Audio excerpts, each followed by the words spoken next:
किसी भी तारीख, संयोग, दिन को जोड़कर 56 इंच का सीना दिखाने की कला बीजेपी समर्थकों में तो आपने देखा ही होगा, लेकिन अब इस तरह के कारनामों में जेडीयू कार्यकर्ता भी शामिल हो गए हैं। जी हां, बिहार में पोस्टर की राजनीति के एक से बढ़कर एक रूप आपको देखने को मिलते होंगे, लेकिन इस बार जेडीयू कार्यकर्ताओं ने जो किया है उस पर बीजेपी समर्थक खासे नाराज हो सकते हैं। पोस्टर में तो दिवाली, गोवर्धन पूजा और छठ की शुभकामनाएं दी गई है, लेकिन केंद्र सरकार पर तंज कसते हुए जो लिखा है उसे आप भी गौर से देखिए। महागठबंधन की ओर से बीजेपी पर तंज कसते हुए ये पोस्टर लगाया गया है, जिसमें कहा गया है, बेचकर जाएंगे पूरी राष्ट्रीय सरकारी संपत्तियां। अभी भी नहीं समझे तो इसकी व्याख्या समझिए। दरअसल इसमें लिखा गया है बीजेपी प्लस आरएसएस, बेचकर जाएंगे पूरी राष्ट्रीय सरकारी संपत्तियां। यानी कि बी से बेचकर जे से जाएंगे, पी से पूरी, आर से राष्ट्रीय और एस से सरकारी और फिर एस से संपत्तियां। यानी कि पोस्टर के जरिए सीधा सीधा बीजेपी और आरएसएस पर हमला किया गया है। साथ ही ये भी लिखा गया है, जनता बेहाल, दीमक खुशहाल, दीमक भगाओ, नीतीश जी को पीएम बनाओ।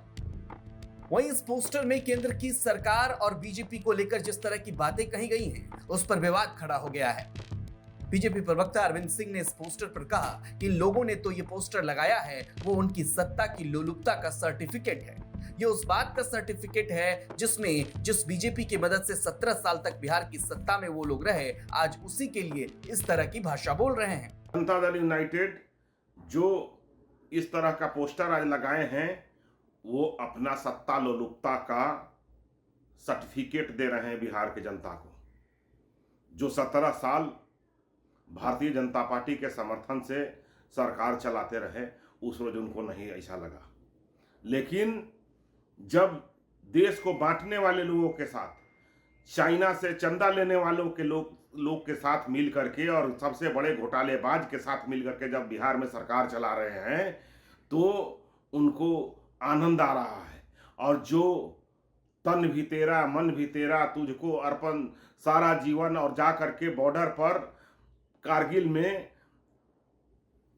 सेना के जवानों के साथ जो दीपावली मना रहे हैं, वैसे देशभक्त, राष्ट्रभक्त को वो इस तरह के भाषा बोलते हैं, तो इससे सत्ता लोलुपता का इनका पूरा परिभाषा लोगों को समझ में आ रही है। बहरहाल जिस तरीके से बिहार की राजनीति बदली है और पोस्टर वॉर शुरू हो चुका है, ऐसे में लगता है कि जेडीयू के कार्यकर्ता तो नीतीश को पीएम उम्मीदवार के रूप में जरूर देखना चाहते हैं। हालांकि सीएम नीतीश कुमार विपक्षी एकता की बात तो करते हैं, लेकिन अपनी पीएम उम्मीदवारी को लेकर अब तक वो ना कहते नजर आए हैं। बहरहाल इस पोस्टर से एक बार फिर बिहार की राजनीति गरमाई हुई है। ब्यूरो रिपोर्ट, बिहार तक।